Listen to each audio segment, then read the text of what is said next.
Seneca's Letters on Quiet Strength, Stoic Philosophy. Hey guys, tonight we open an old letter, one that's seen years of travel, sunlight, dust, and silent reflection. A letter from Seneca, the Stoic philosopher, written by lamplight in a quiet Roman study. You unfold it carefully, the scent of papyrus still clinging to its edges, and let your eyes move slowly over the fading ink. Outside, the city hums low. Somewhere, the Tiber glides past marble steps. But in here, all is still. A single flame flickers beside you, casting shadows that stretch across the table.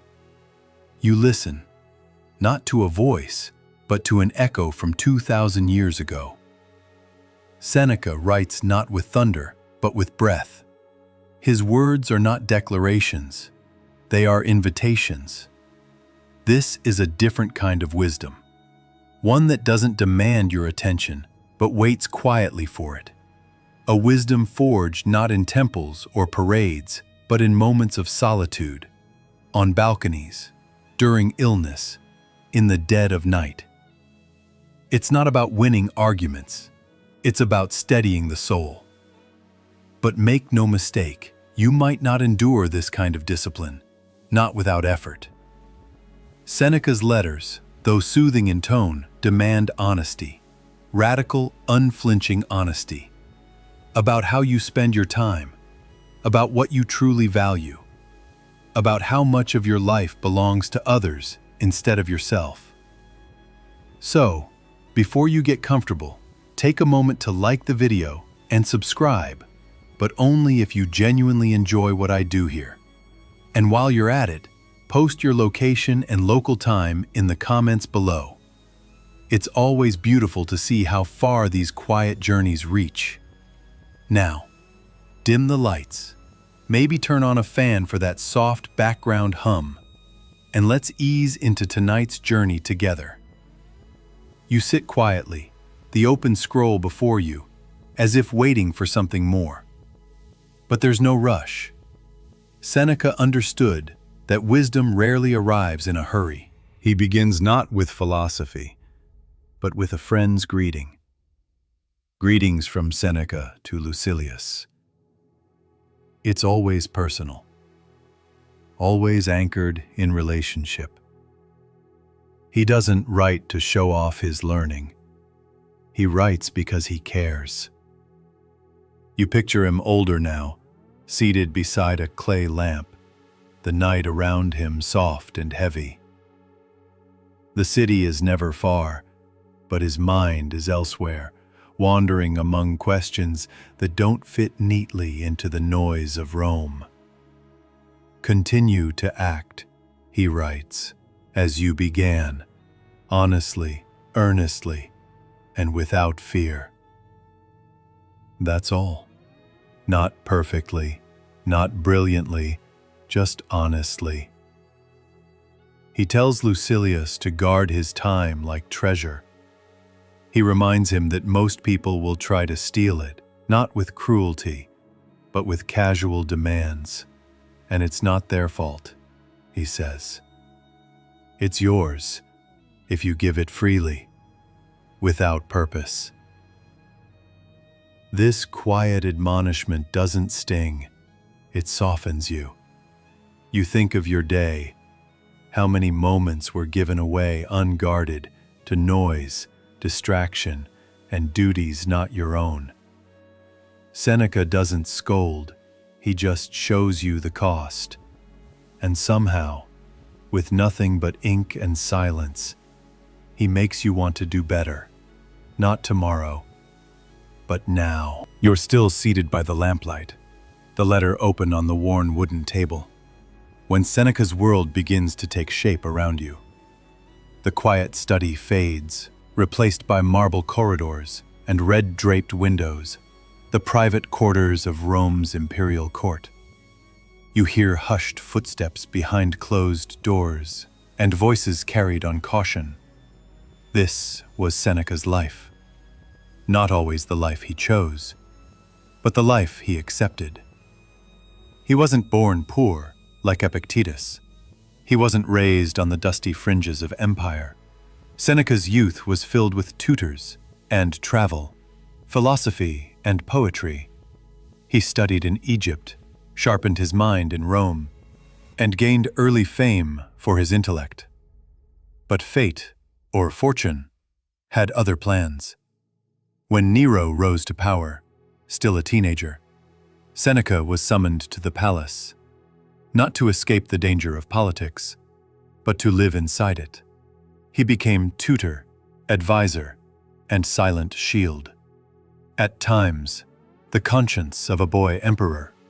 At other times, a voice no longer heard.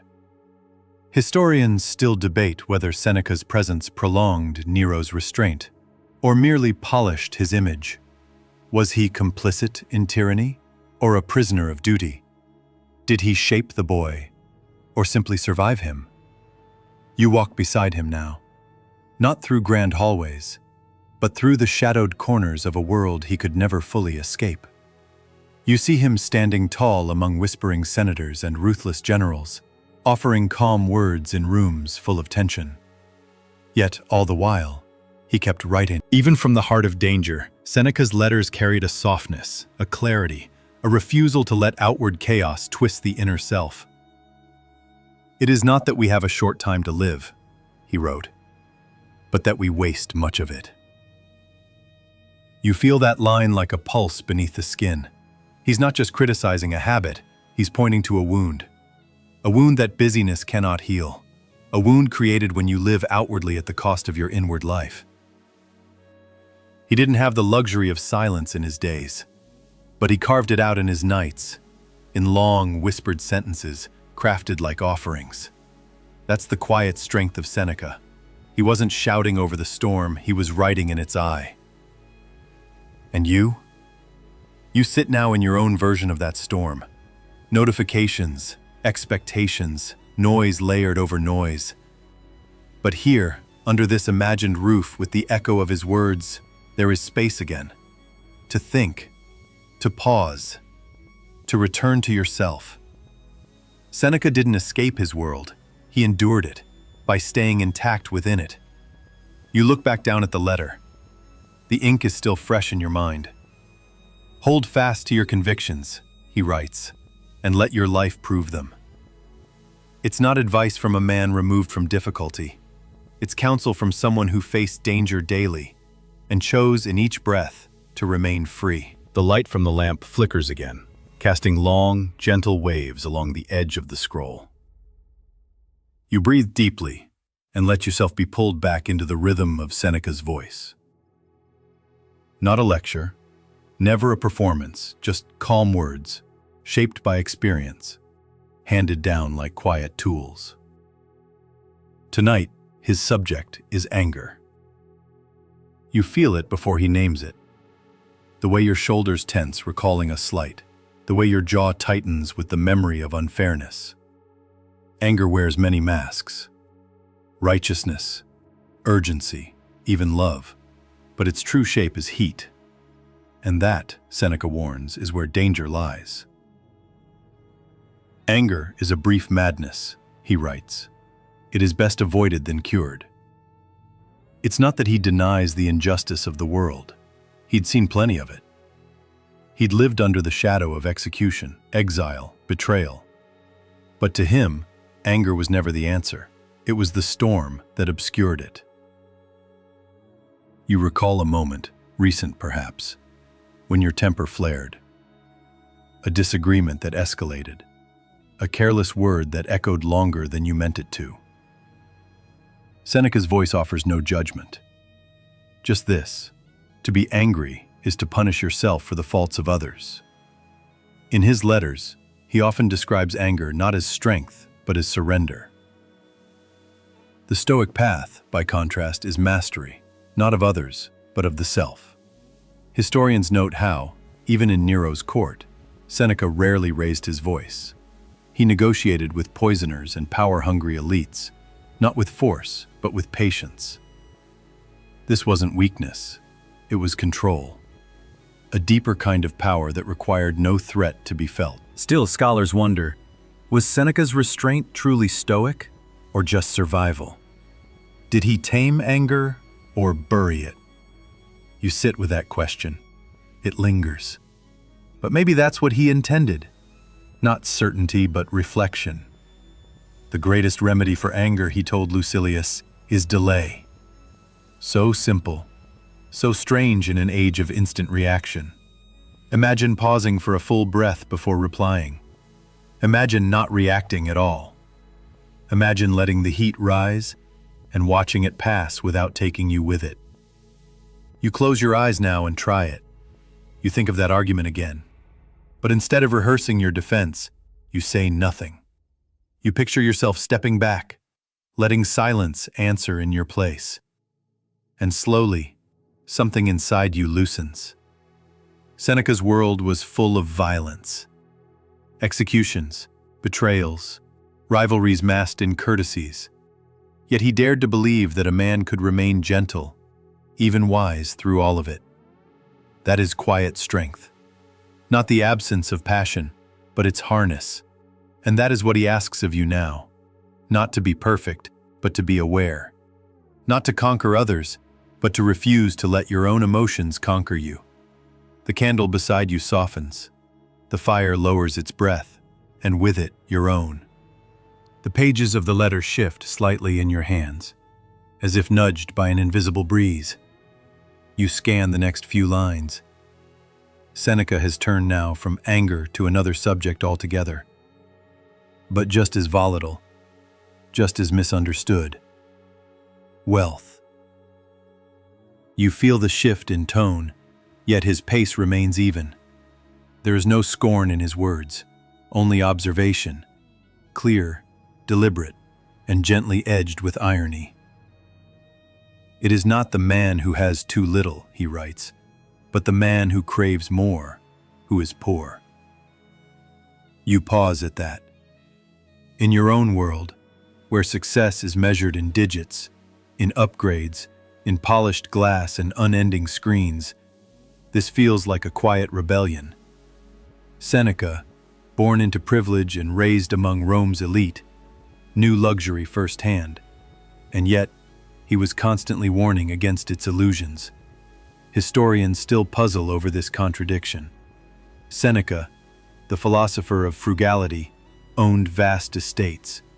He criticized indulgence, yet moved in circles of opulence. Was he hypocritical? Or was he practicing a deeper discipline, living within wealth while refusing to be owned by it? You imagine him walking through his villa, past servants and silk, wine and marble. But inside, he repeats a question to himself. What would I lose if all this vanished? He often encouraged Lucilius to rehearse poverty, not out of cruelty or performance, but preparation. Sleep on the floor, eat coarse bread, wear rough clothes. Not always, but enough to remember that survival is simpler than we think. You let your mind wander. If all you owned disappeared tomorrow, who would you be? How much of your sense of identity would go with it? Seneca wasn't against comfort. He simply didn't confuse it with peace. He wrote, "Wealth is the slave of the wise, but the master of the foolish." There's no shame in abundance, he said, only in dependence. When your joy rises or falls with the market, the fashion, or the glance of others, then you are not free. But when you can walk through plenty and still say, "I need none of this," then you are. You recall a time, maybe recently, when something broke, was lost, or went out of reach, and you felt that flicker of panic. But now, as you sit with Seneca's words, you wonder, was that panic about the thing, or the meaning you gave it? The answer settles in slowly, like warm tea in cool hands. Outside the imagined window, a slave sweeps dust from a courtyard. She pauses to drink from a clay cup. No silver, no marble, but she smiles. Seneca, watching from his study, would nod gently. She is no less than the emperor. Wealth, to him, was never in the hands, only in the heart. The evening deepens, shadows thickening in the corners of the room, but your mind grows clearer with each line of the letter. Seneca now turns his thoughts inward, into the hush of solitude, into the sanctuary of retreat. Withdraw into yourself as often as possible, he advises. You will find no place more peaceful. You pause, letting those words settle. In a world as loud as yours, the idea of purposeful withdrawal sounds less like luxury and more like necessity. But Seneca wasn't preaching escape from life. He was suggesting that the best preparation for it begins in silence. You imagine him, closing the door to his chamber after a day at Nero's court. Beyond the walls, chaos, deceit, ambition. But within, a single oil lamp, the creak of a reed pen, and the soft rustle of a scroll. This was how he returned to himself, through ritual, through reflection. Historians note how often Seneca wrote about the value of inner fortresses, of building a mind that could not be stormed by public affairs.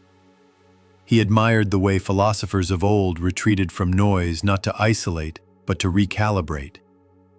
You think now of how often you try to recharge with distractions, scrolling endlessly, half watching, half thinking. But distraction is not the same as solitude. The former numbs, the latter heals. Seneca believed in intentional withdrawal, a retreat not from life, but to its core. He wrote, "People are frugal in guarding their personal property, but as soon as it comes to squandering time, they are most wasteful of the one thing in which it is right to be stingy." It's the kind of truth that hits quietly, like a feather falling on the chest. You realize that your minutes, your mornings, your evenings have been leased out without consent. But here, in this quiet moment, you reclaim one. Just one. And that's enough to begin. You picture your own version of Seneca's solitude. Maybe it's not a Roman villa or a candlelit study. Maybe it's your balcony at dawn. A walk without your phone. A breath before speaking. A moment where you're not reacting, performing, or proving, just being. And in that space, something opens. Seneca didn't seek solitude because he hated people. He sought it because he needed to remember who he was when no one was watching. You sit a little straighter now, a little quieter. The room seems to hush around you. This, you understand, is the root of quiet strength. Not noise, not posture, not defense, just presence. You turn the page and the silence deepens. The next lines on the scroll catch the faint glow of your lamp as you lean forward. Seneca's words, always calm and deliberate, now grow firmer, as though his quill pressed deeper into the parchment with urgency. Time. It's the subject he returns to more than any other, and tonight he reminds you why. "It is not that we have a short time to live," he writes again, but that we waste much of it. You breathe slowly. The weight of that thought lingers in your chest. The day you just lived, where did it go? How much of it was yours? Seneca believed that time, not money, was your most valuable possession. You can earn more gold, replace lost belongings, rebuild fallen homes. But the moment past, it's gone, irretrievable. And most of us, he warned, give it away without a second thought. He wrote his letters with the tone of someone who had watched years vanish under the weight of duties not chosen, performances not needed, and anxieties that never bore fruit. Still, he did not scold. He advised. You picture him standing by the window of his villa, watching shadows crawl across the floor. Perhaps he asked himself, as he often asked Lucilius, "How did I use this hour? What did I own of it?" Historians describe Seneca's schedule, his work at court, his estate management, his studies. It was not a lazy life, but it was increasingly a chosen one. As he aged, he retreated more often to the countryside, to reflection, to writing. Not because he gave up on the world, but because he realized what little of it truly belonged to him. And now, sitting quietly, you begin to do the same. You think of how your calendar fills before your heart even consents. You think of how, maybe tomorrow, keeps becoming never, and how easily urgency drowns what's actually important. You act like mortals in all that you fear, Seneca wrote, and like immortals in all that you desire. The line humbles you, and strangely, it frees you. What if you treated each hour as a limited gift? Not in panic, not with pressure, but with clarity. What if your morning coffee became a ritual instead of a rush? What if your last hour before sleep belonged to thought, not headlines? Seneca didn't expect perfection, but he asked that we be present. You sit back now, the scroll resting in your lap, and think, maybe time isn't something that slips away. Maybe it's something you can hold, if only for a breath. And in that breath, you begin to reclaim your life. The parchment under your fingertips grows familiar now, each creased edge, each gentle brush of ancient ink.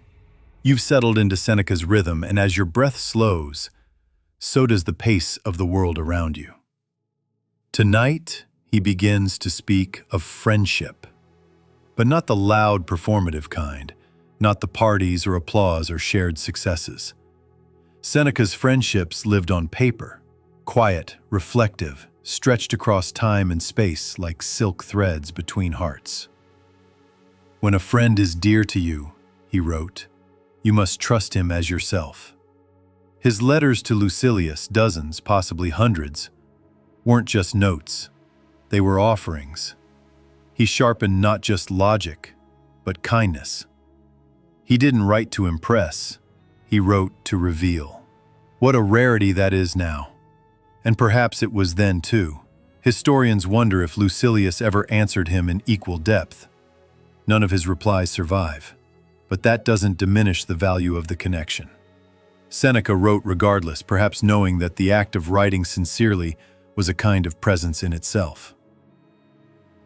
You reflect on the friendships in your life. How many are maintained by obligation, how many by performance, and how many invite this level of openness? Seneca reminds you that friendship is not about frequency, it's about depth. He wrote, one who looks for a friend without faults will never find one. That includes yourself. You imagine Lucilius reading one of these letters after a long day.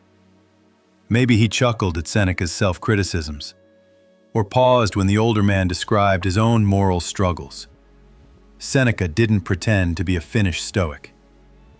He admitted lapses, temptations, setbacks.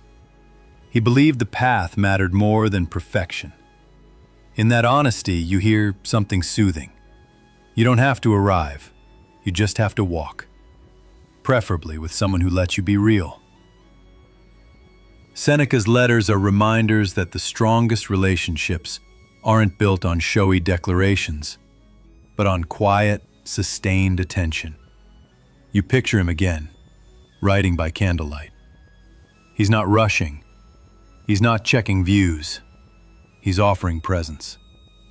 That, he would say, is the core of any true bond, being where your feet are. You take a moment now and breathe into that truth. Friendship begins, perhaps, when you stop trying to impress and start simply share. The candle burns lower now, its flickering flame smaller but steadier, as if echoing the mood of Seneca's next reflection. You shift slightly, not to move away from the stillness, but to lean deeper into it.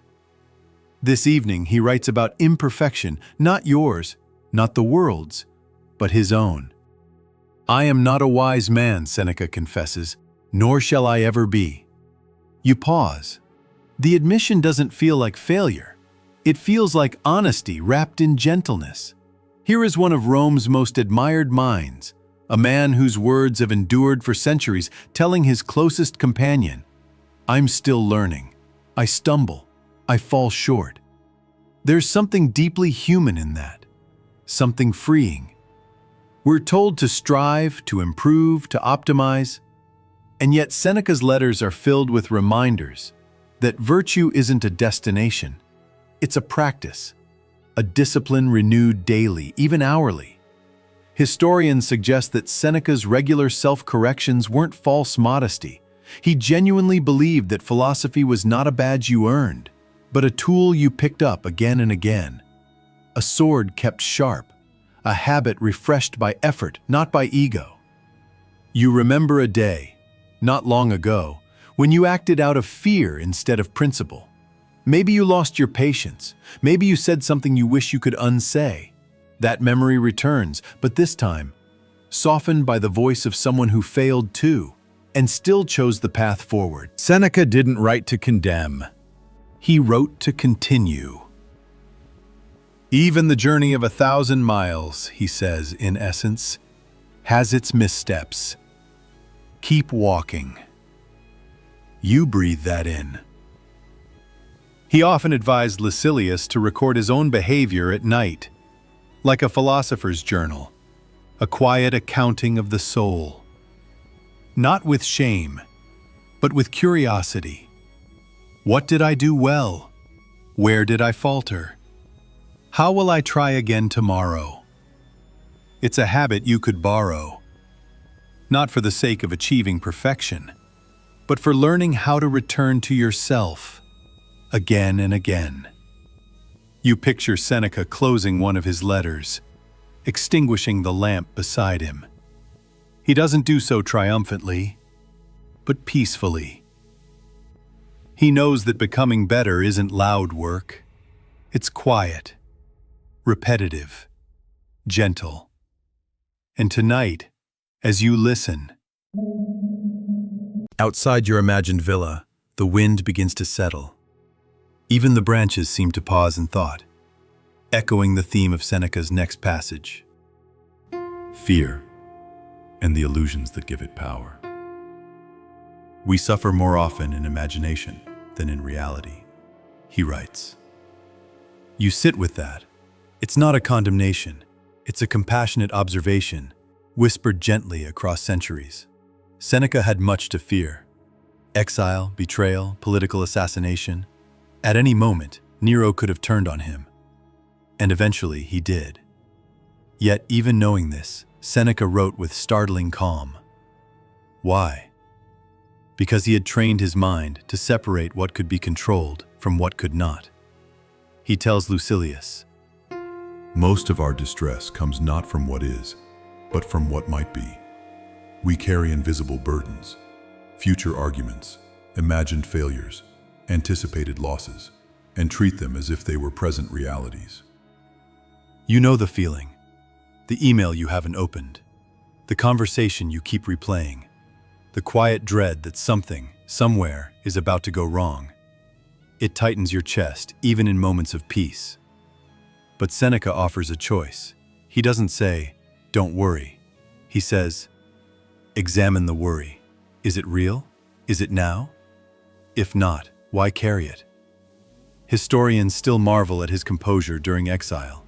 Banished to Corsica, stripped of his political influence, Seneca didn't crumble. Instead, he studied the sea. He wrote about the cosmos. He reminded himself that circumstances change, but the soul's response remains its own domain. He told Lucilius to rehearse difficulty, not to invite suffering, but to recognize its limits. If you wish to be free, he writes, understand that nothing is as dreadful as fear makes it. And slowly, you feel that truth slide into your bones. You think of a fear you've held lately.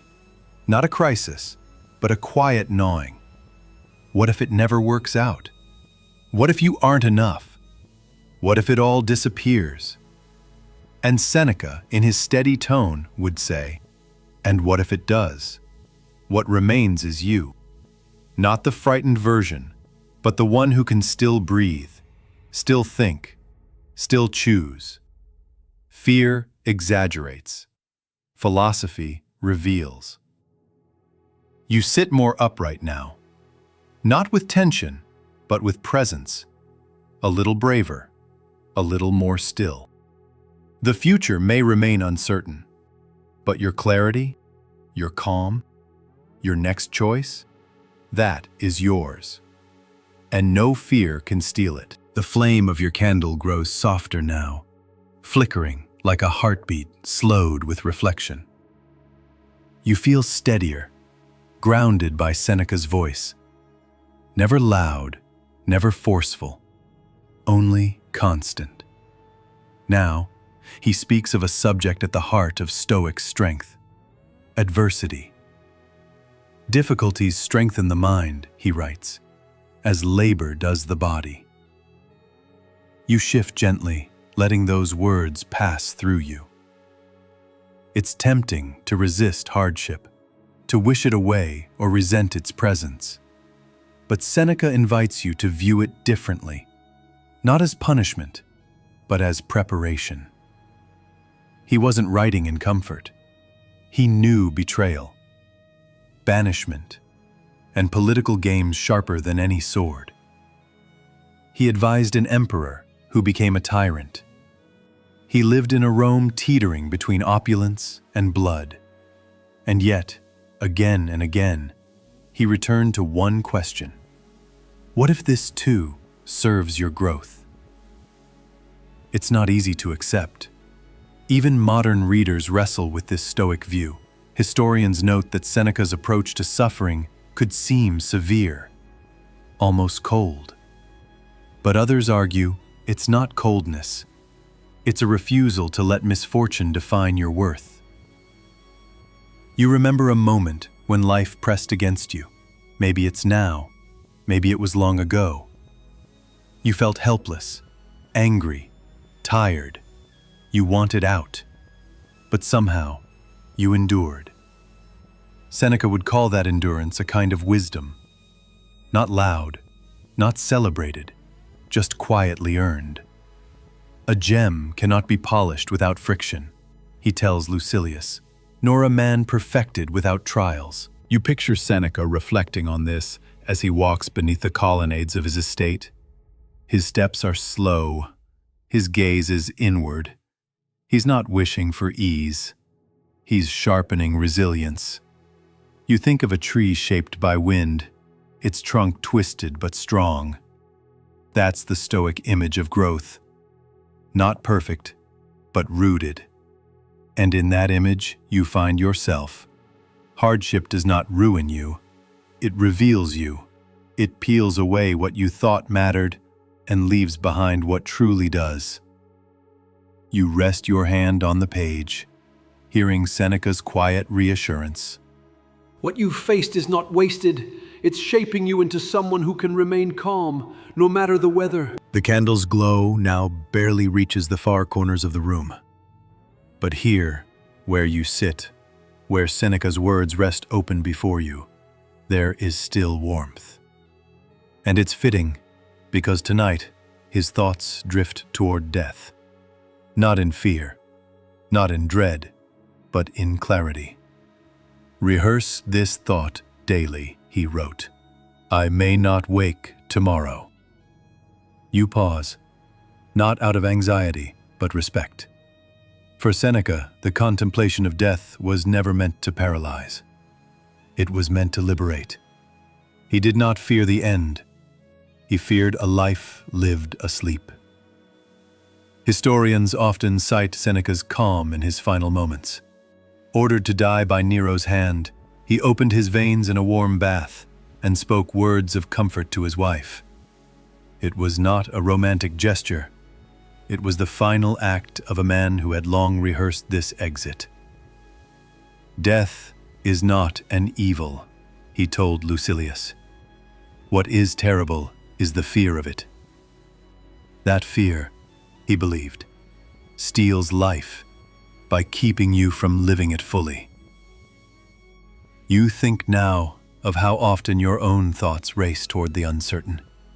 Not always death itself, but the small deaths, missed chances, lost time, fading youth, growing silence. Seneca would say, "Don't look away, look inward." For the Stoics, remembering death, memento mori, was a compass. It oriented your priorities, cut away the excess, and brought you closer to presence.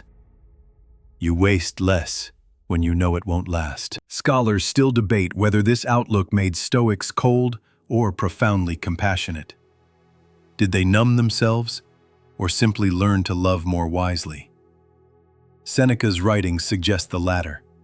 To him, death wasn't a thief, it was a mirror, and in that mirror, you could finally see what mattered. You imagine him now, walking through his garden at dusk, each step deliberate, each flower more vivid, because he knows he may not see it again. You reflect, if tonight were the last, what would you regret? What would you say? What would fall away? This isn't meant to haunt you.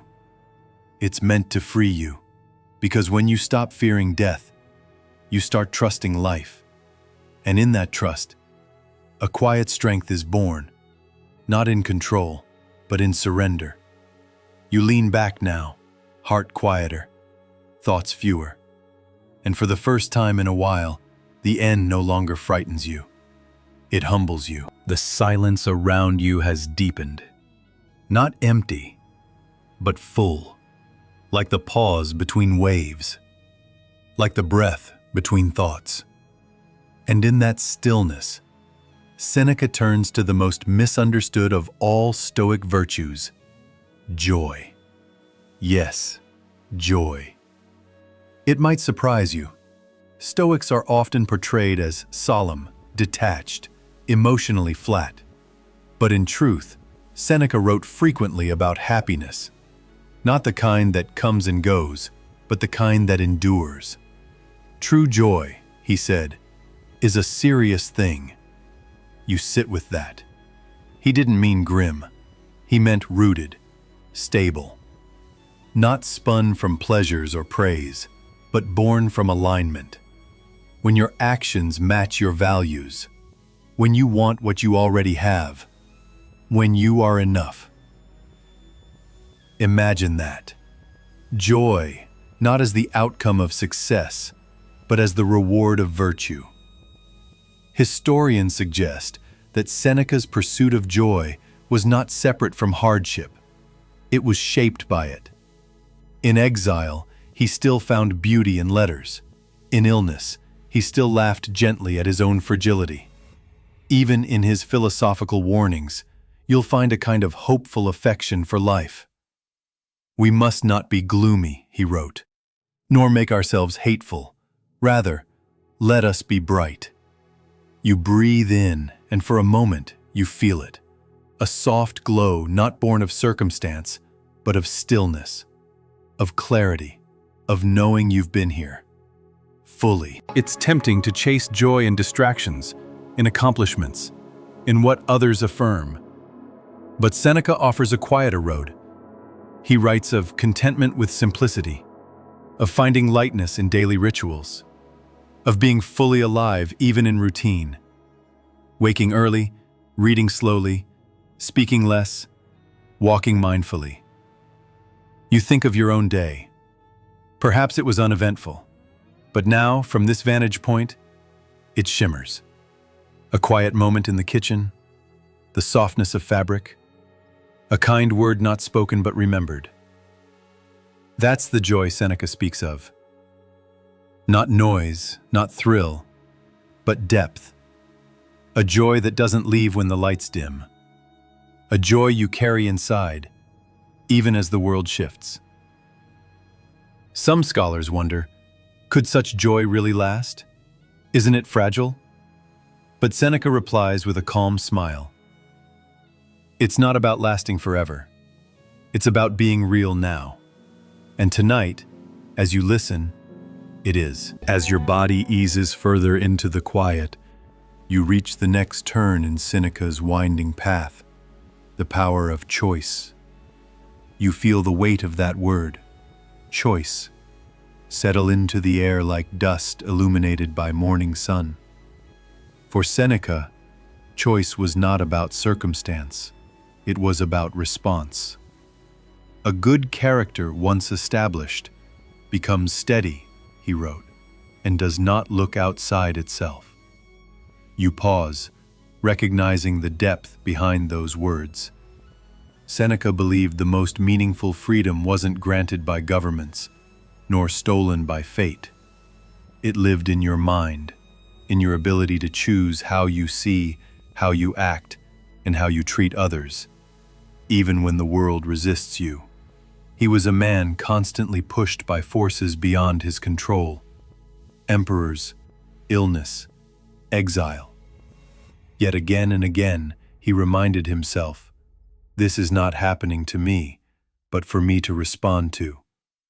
You let that sink in. So much energy, he said, is wasted on things we cannot change. The traffic jam, the rude stranger, the lost opportunity. But your character, your response, that remains untouched, always available. No man is free, Seneca said, who is not master of himself.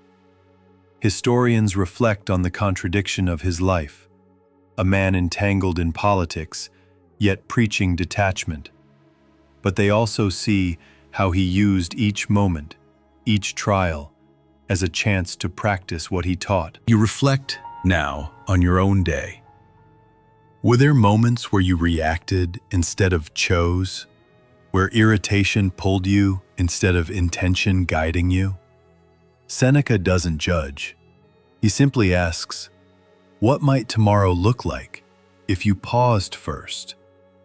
If you remembered that anger is optional, that rushing is optional, that being swept away is not fate, it's habit. But habits can change, with choice. And so, like a craftsman refining his work, you begin again.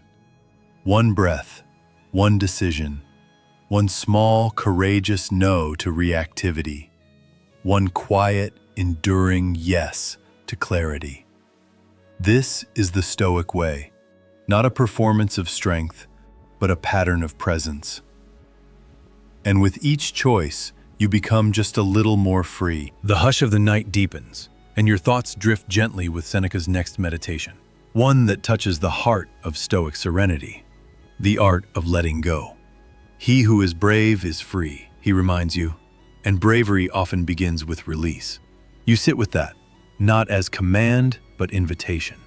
Release, not abandon, not neglect. Just the gentle loosening of your grip on what was never truly yours to hold. Seneca wrote often about attachments, not because he scorned them, but because he understood how tightly we cling. To praise, to possessions, to outcomes, and how that clinging causes suffering. He saw it in Roman senators who hoarded status, in artists who craved eternal legacy, in lovers who demanded permanence, and in himself too. He never denied his own struggle to detach. What need is there to weep over parts of life, he asked. The whole of it calls for tears. It sounds somber, but there's tenderness in it. Not despair, acceptance. A soft understanding that all things change, and that peace isn't in control, but in consent. You remember something you've lost, a job, a friendship, a version of yourself. Perhaps the memory aches. Perhaps you still reach for it in quiet moments. Seneca would say, feel it, yes, but then let it pass. Don't tie your peace to what was never fixed. Historians believe this was the cornerstone of his own strength. When Nero demanded his death, Seneca didn't rage. He accepted, not because he gave up, but because he had let go long before. He had practiced the art of departure, in thoughts and in things. And in doing so, he found a freedom deeper than safety, a freedom that allowed him to greet the end with composure. Letting go is not weakness, it is wisdom. And as you breathe now, slow and steady, you feel the edge of that wisdom settle in your chest. You are not your outcomes. You are not your titles. You are not your past. You are the space beneath them, calm, watchful, enduring. The candles flame, now a quiet ember, casts a final golden halo as you move into Seneca's closing wisdom, perhaps his most enduring message of all, that peace is not something to chase, but to allow. A man who has peace of mind disturbs neither himself nor another, he once wrote, gently, like someone folding a note into your palm. You reflect on that. Seneca believed the highest aim of philosophy was not brilliance, nor fame, nor intellectual dominance, but tranquility. Not the silence of a room, but the stillness of a soul. You imagine him now, aged and soft-spoken, sitting beside a window as dawn approached, not preaching, not persuading, just practicing, returning again and again to the work of inner calm. True happiness is to enjoy the present, he wrote, without anxious dependence upon the future.